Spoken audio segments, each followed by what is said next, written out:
au terme de ces 3 tables rondes, je crois qu'on a écouté, recueilli, compris une masse très riche, très diverse et assez cohérente finalement par la convergence des points de vue, même s'il y a sans doute aussi des points de vue différents, des divergences, des contradictions, ça fait partie de l'existence nécessairement. Et donc, mais il y a peut-être des questions qui souhaiteraient être soulevées. Alors vous avez vu comment à la place la salle est disposée. Il y a tous n'ont pas ici un passé de parlementaire, donc il faut se lever puis aller vers le micro le plus proche. Beaucoup des intervenants des 2 premières tables rondes sont toujours dans la salle, donc je suis sûr qu'ils seront ravis de répondre aux questions. Donc les questions ne sont pas forcément réservées à ceux qui sont ici assis au bureau. Les thèmes évoqués lors de la première table ronde plus stratégique et de la seconde sur la manutention et l'efficacité des ports sont bienvenus. Monsieur le ministre.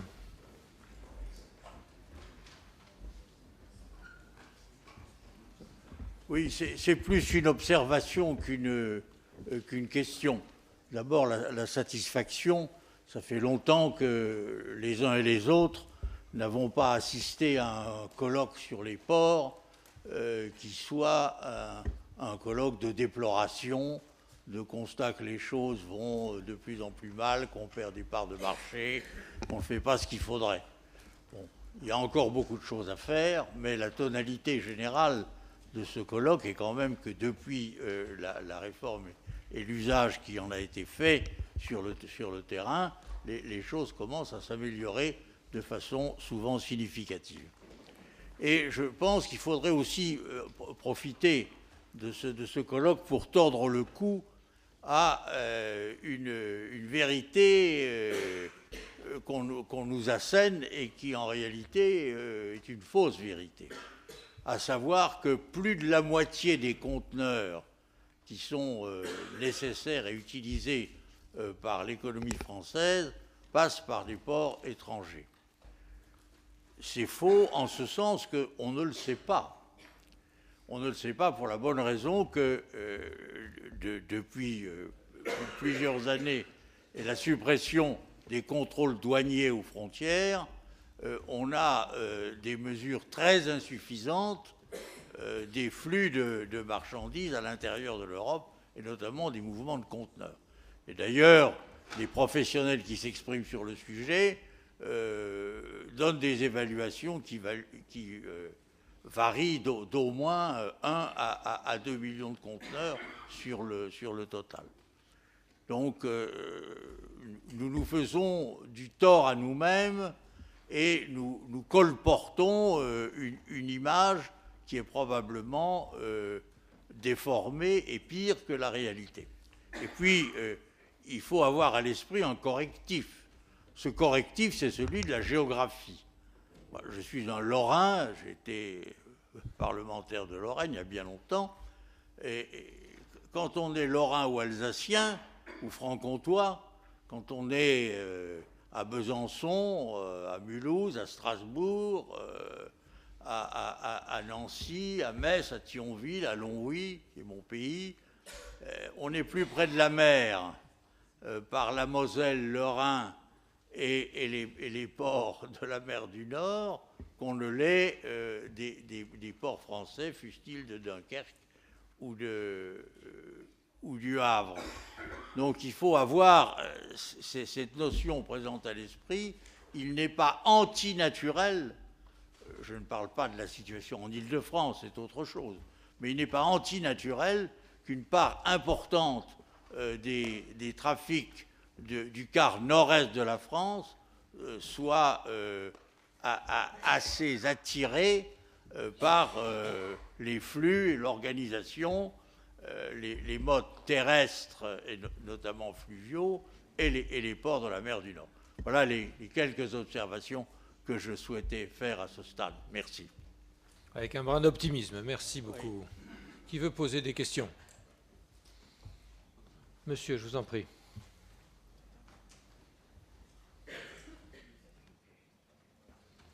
Et à qui souhaitez-vous poser votre question? Mais je ne sais pas. Ah bon? Parce que... C'est une déclaration, alors c'est pas une question. Voilà. François Soulet de Brugière, j'étais vice-président du port de Dunkerque, mais depuis ce matin, le conseil de surveillance n'existe plus, donc on attend le prochain. avec impatience. Et je suis également chargeur. Et il y a une remarque que je voudrais faire, c'est que ici dans la salle, si vous voulez, à peu près tout le monde est convaincu quand on parle de la fiabilité des ports et qu'on dit que depuis 2 ans, il y a une fiabilité dans les ports, c'est une réalité, c'est vrai. On l'a dit, et c'est tant mieux. Bon, j'ai noté que les pauvres manutentionnaires avaient racheté très cher du matériel qui valait rien. Ils ont quand même fait 20% de productivité dans le même temps, mais je compatis beaucoup, je n'avais pas assez de mouchoirs d'ailleurs. Enfin bref. Ceci étant, il faut bien voir que du côté des chargeurs, la vision est beaucoup moins claire que ça. Si vous interrogez les chargeurs aujourd'hui et que vous leur dites « ça fait 2 ans qu'il n'y a pas eu de grève en France », à quelques demi-journées près, les gars, ils vous regardent complètement estomaqués. Je vais vous dire, à Dunkerque, on nous parle encore des grèves de 92, vous voyez, en disant Dunkerque est vraiment un port souvent en grève. Bon. 1992, c'est la dernière grève. Donc je crois qu'on a tous un effort très important à faire de communication pour faire savoir qu'en 2013, je pense qu'il y aura eu moins de grèves dans les ports français qu'à Anvers. Voilà, bon, vous voyez, si on le disait, ça irait déjà, à mon avis, beaucoup mieux. Donc il faut déjà ça fera revenir du fret en France. Alors, j'entends bien ce que dit Jacques Troyal sur la non-comptabilisation possible des containers. N'empêche qu'on sait quand même que sur Anvers et sur Rotterdam, il y a au moins 1 à 2 millions de containers qui sont des containers destinés exclusivement à la France. 1 million de containers, c'est 6 000 emplois. Ça fait 12 000 emplois chez les Belges qui seraient pour nous. Je n'ai jamais entendu nous dire merci. Non mais c'est vrai, attendez. Hein, en plus, ils ne veulent rien payer pour Seine-Nord, donc vous voyez un peu. Donc, alors que là, ils pourraient se rattraper, mais bon, même pas. Donc là, il faut qu'on rétablisse la réalité des choses. Deuxième élément, on a parlé des THC. Mais il faut savoir que c'est un système complexe pour le chargeur. Parce que les THC en question, qui sont une espèce de gros magma, c'est payé par le chargeur, c'est clair, mais c'est facturé par la compagnie maritime. Le chargeur, il n'a aucune relation avec le manutentionnaire. Et d'ailleurs, il ne tient pas à l'avoir. Et d'ailleurs, pour avoir un rendez-vous avec un manutentionnaire quand vous êtes chargeur, il faut vraiment que la personne soit de vos amis proches. Sinon, vous n'avez pas de rendez-vous. Parce qu'il n'est pas votre fournisseur et vous n'êtes pas son client. Donc, celui qui fait les THC, c'est la compagnie maritime. Or, aujourd'hui, les THC, c'est tout sauf clair. Vous prenez les tarifs, alors je ne sais pas, il y a peut-être des confrères ici qui ont réussi mieux que moi, mais vous prenez les tarifs pour la France, on vous négocie les THC, c'est tout le même prix de Dunkerque à Marseille. Ce qui est complètement idiot. Quand un port fait des efforts commercialement pour attirer une compagnie, a priori, elle devrait faire des THC moins chers. Donc quand on vient nous dire après qu'il faut en rajouter encore une louche parce que le fluvial, etc., moi je dis ok, mais alors à ce moment-là, on met tout sur la table. Les prix réels, on regarde combien ça coûte en route, en ferroviaire, en fluvial, et on va voir qu'il y a sans doute des endroits où il y a du gras. Je dis ça comme ça. Donc à ce moment-là, si on enlève le gras quelque part et qu'on le met là où il n'y a que de l'os, peut-être qu'on va arriver à des solutions sympathiques qui ne nécessiteraient pas nécessairement une augmentation importante de nos frais. Ça, c'est la deuxième remarque. La troisième remarque, c'est que pour qu'on décharge un conteneur dans un port, il faut qu'il y ait un bateau.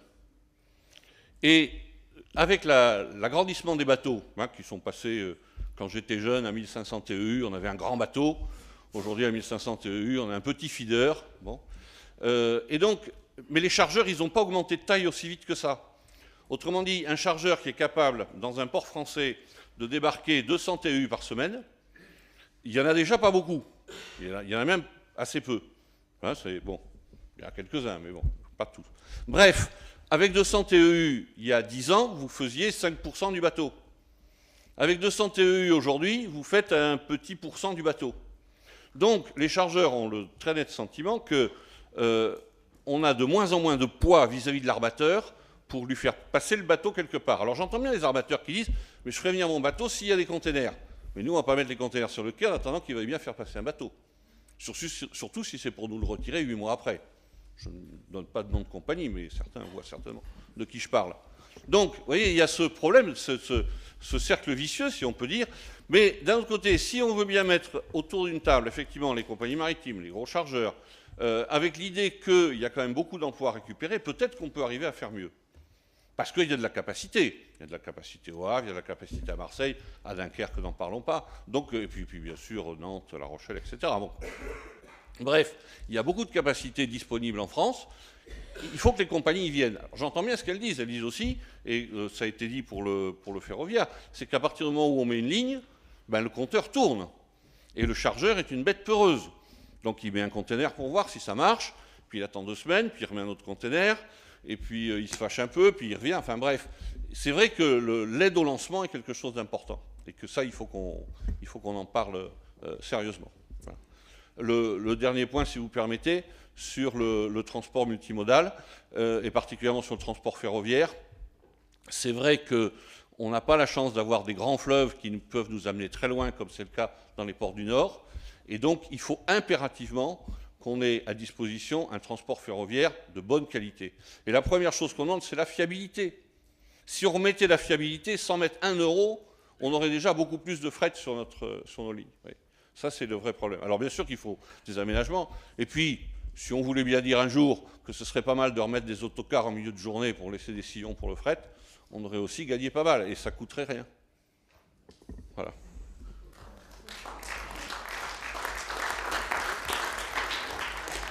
Peut-être tel ou tel de nos experts professionnels aurait envie de répondre ou de commenter sur un aspect, ou dans la salle, les intervenants des premières tables rondes, ou ici même. Moi, je veux bien répondre sur les THC. Vous avez. Il y a un chantier THC, j'ai l'impression, oui, quand même. Hein, je suggère, là. En 2 mots, sur ce point-là, vous avez raison. La balle aujourd'hui est dans les compagnies et chez les compagnies maritimes. Voilà. C'est tout ce qu'on peut dire. Le rapport qu'a fait Monsieur Rollin l'a bien identifié. Il n'est pas question d'aller réaugmenter en fin de compte le fret pour les chargeurs. Il est simplement que les compagnies maritimes acceptent de réintégrer au même titre qu'ils le font pour le ferroviaire ou pour le routier. Voilà. Sur ce point-là, je suis d'accord. Sur le deuxième point des compagnies maritimes, moi je ne répondrai pas. Je répondrai pas. C'est un peu aussi bon, l'œuf et la poule. Hein, vous savez, je mets le bateau et puis j'attends le chargeur, ou le chargeur vient et puis il attend le bateau.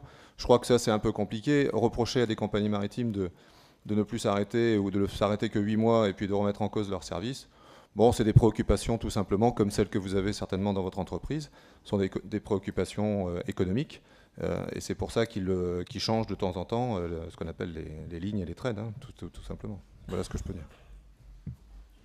D'autres commentaires ou réponses parmi, je vous en prie. Oui, j'aurais voulu rajouter une chose, moi, par rapport aux opérateurs, aux chargeurs et notamment aux importateurs. Je parlais tout à l'heure des problèmes de TVA qui font qu'un certain nombre de chargeurs, et pas des moindres, préfèrent débarquer effectivement à Anvers, où il y a des facilités, que dans nos ports où la TVA doit être réglée. Cela dit, c'est quand même malgré tout vrai faux problème, dans la mesure où pour la majorité des importateurs, ce sont les commissionnaires en douane qui font l'avance des droits de douane. Ceux qui payent directement la douane sont quand même pas légion. Donc effectivement, c'est un problème aussi sur le fait de ne pas débarquer dans nos ports. On a le temps encore d'une ou deux questions. Qui voudrait intervenir? Je vous en prie, monsieur.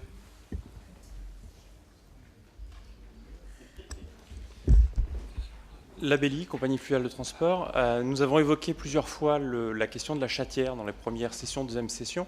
Nous avons entendu MSC demander cette réalisation par la voix de monsieur Snyders. C'est une demande que portent les opérateurs fluviaux depuis assez longtemps, depuis une quinzaine d'années même, puisque c'est un investissement qui est primordial pour nous en complément de cette plateforme multimodale. Par contre, monsieur Martel, peut-être pourriez-vous expliquer un petit peu où on en est, histoire d'éclairer l'audience.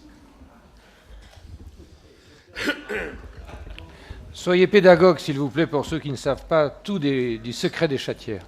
Je vous remercie de cette question.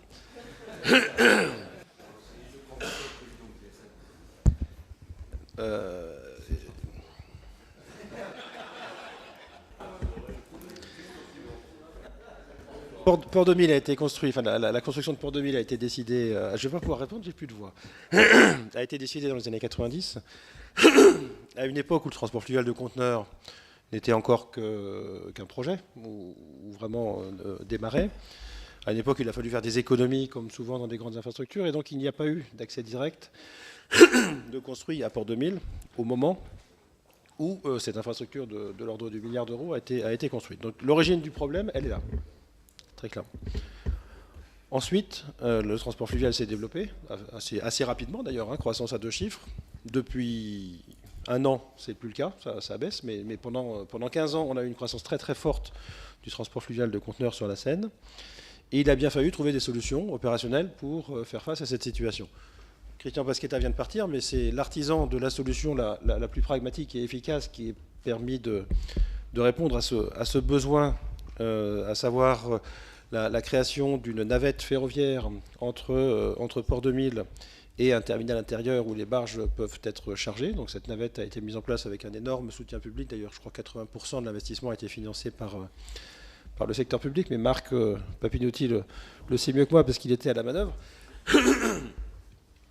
Donc ce système a fonctionné. Il a été renforcé et complété par une deuxième solution qui a consisté à autoriser des bateaux automoteurs à sortir de Port 2000 pour entrer dans le port historique, moyennant des aménagements supplémentaires et des caractéristiques particulières. C'est le bateau auquel faisait référence Marc Papinotti tout à l'heure, sur lequel nous avons navigué ensemble pour faire ce trajet Port 2000, port historique. Donc il y a actuellement une offre pour faire ce trajet.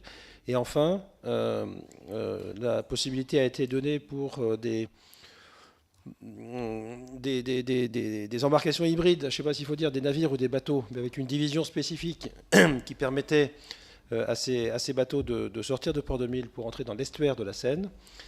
Et personne n'a utilisé cette faculté. Le seul opérateur, Raymond Vidil, est parti, je crois, mais c'est Marfet qui a mis en place un vrai navire, pour faire cette liaison sur Rouen.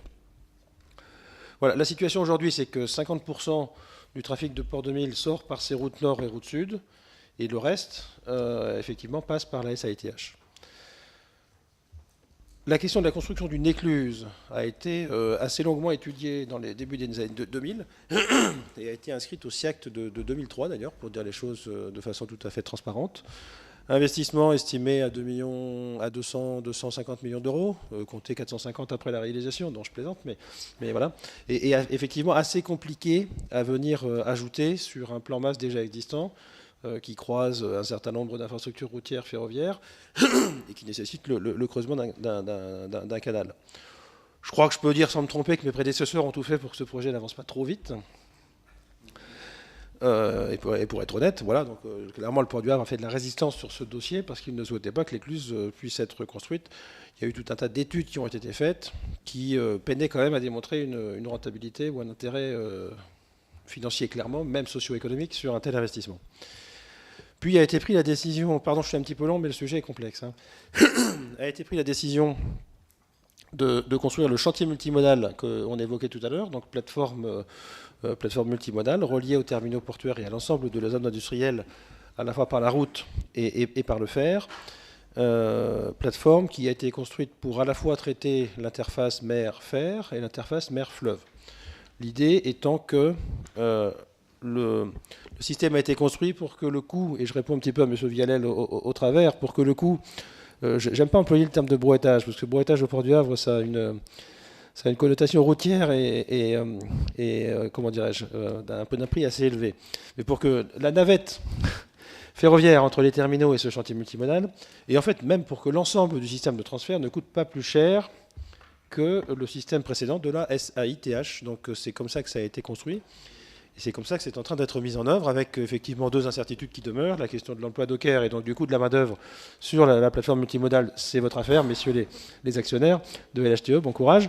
Et la question du coût de la navette ferroviaire entre les terminaux et la plateforme, question dont nous nous sommes saisis puisque nous avons fait délibérer le conseil de surveillance du Port du Havre la semaine dernière pour m'autoriser à envisager la mise en place d'une DSP pour mieux maîtriser à la fois le niveau de service et le coût global du transport qui ne doit pas dépasser 20,40 € comme tout le monde le sait.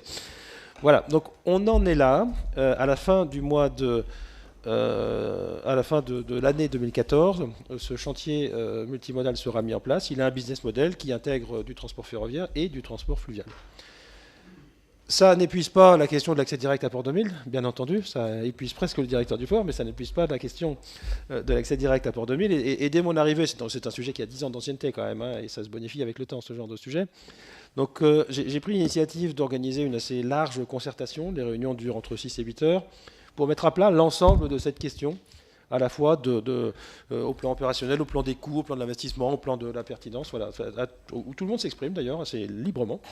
On a eu 2 réunions très importantes, très longues, qui nous ont permis, de conclure qu'il y avait à court terme, et sans investir, des moyens d'améliorer les conditions de la route nord et de la route sud. On a donc saisi, AROPA, donc saisi les services de l'État, qui ont été, j'en profite pour le dire, extrêmement réactifs, puisqu'on avait conclu des mois en mars-avril sur le 2e groupe de travail, et que l'arrêté est sorti, ou vient de sortir, ou va sortir, en tout cas il est en consultation, et d'ici la fin de l'année, la DST ou la DGITM nous a répondu qu'il s'engageait à ce que d'ici la fin de l'année, cet arrêté soit mis en place. Je n'ai plus les chiffres en tête, mais il permettra, dès le mois de janvier, d'augmenter la disponibilité de cette route nord et de cette route sud de façon très, très importante. Mais limitera aux automoteurs et limitera un certain nombre de couches de conteneurs. Donc une avancée très significative, certains l'appellent la chatière administrative, mais qui ne va pas au bout de l'attente de nos clients et des transporteurs fluviaux, parce que aller au bout, ce serait permettre à non pas qu'à des automoteurs, mais aussi à des convois poussés, avec 4 couches de conteneurs s'il le faut, d'emprunter par toute condition de météo. J'en profite pour dire que certains pensent qu'on pourrait, avec le même type de bateau, faire du Le Havre-Caen. Monsieur Schneider s'évoquait tout à l'heure ce qu'on appelle la canette entre nous. Une des solutions serait peut-être de faire Le Havre-Caen. Je crois qu'un certain nombre de... Enfin, je ne sais plus qui a saisi ici, c'est le président de PNA qui a saisi le ministre pour envisager cette solution. Voilà. Reste la question de l'écluse ou de la chatière. On a aussi trouvé un consensus sur le fait que l'écluse, qui coûte 2 fois et demi plus cher que la chatière, qui en plus génère des coûts d'exploitation importants, parce qu'il faut des éclusiers pour opérer une écluse, et puis ça prend du temps. L'écluse devait être écartée dès lors qu'une solution chatière pouvait exister pour 2 fois et demi moins cher, l'ordre de 200 millions d'euros, et sans coût d'exploitation. Alors la chatière, qu'est-ce que c'est? C'est un trou dans la digue par lequel on fait passer les bateaux, tout simplement. On sort de Port 2000, on rentre dans le port historique par ce trou dans la digue. La faisabilité technique est donc désormais assurée. Les conditions de disponibilité, mais je dis ça, mais la CFT, ils ont fait 3 fois 8 heures de réunion avec moi, donc ils le savent parfaitement. Les conditions de... Mais je continue. C'était pour qu'on sache tous, et je crois que ce n'est pas inutile. Oui, donc les conditions techniques sont réunies, ça coûte à peu près 100 millions d'euros. C'est un sujet qu'il faut inscrire en financement du contrat de plan État-région si on doit le faire un jour. Pour ça, on nous demandera de regarder combien ça coûte, est-ce que c'est prioritaire et est-ce que ça a une rentabilité financière et socio-économique. Nous avons donc essayé de travailler entre nous sur les questions tarifaires et rentabilité socio-économique sans y parvenir. Nous avons donc mandaté, il est là, je crois que je l'ai vu, le bureau d'études CETEC. Non, il n'est pas là? Si, il est là-bas, il se cache, il a honte. Le bureau d'études CETEC pour travailler sur ces questions socio-économiques. Et on se voit vendredi de la semaine prochaine, à la fois dans la configuration globale, pour examiner les résultats de cette étude socio-économique. En termes de programmation, on ne peut pas faire mieux que d'inscrire sur la première partie du contrat de plan les études nécessaires et sur la deuxième partie du contrat de plan les travaux, puisque vous savez probablement le contrat de plan est découpé en 2 tranches cette fois-ci, et qu'on ne peut programmer dans la première partie du contrat de plan que des projets certains. Pardon, je suis trop long, mais... Donc on en est là. La décision finale devrait être prise à la revoyure de ce contrat de plan en 2017. La difficulté, mais je crois que ça a été très bien résumé en une phrase par Claude Gressier en introduction, c'est qu'il y a un certain nombre de coûts partis qui offrent un niveau de service qui est ce qu'il est, que la chatière en plus, ce serait mieux, et qu'il y a un seuil de trafic à partir duquel ce sera raisonnable de la faire. Je crois que c'est, si je résume en quelques mots ce que Claude Gressier, mais c'est écrit comme ça dans le résumé, et c'est une très bonne synthèse de la situation. Voilà. Bien, je regarde l'heure. Le temps est venu des conclusions. Je crois qu'on a eu beaucoup de temps de parole assez diversifié.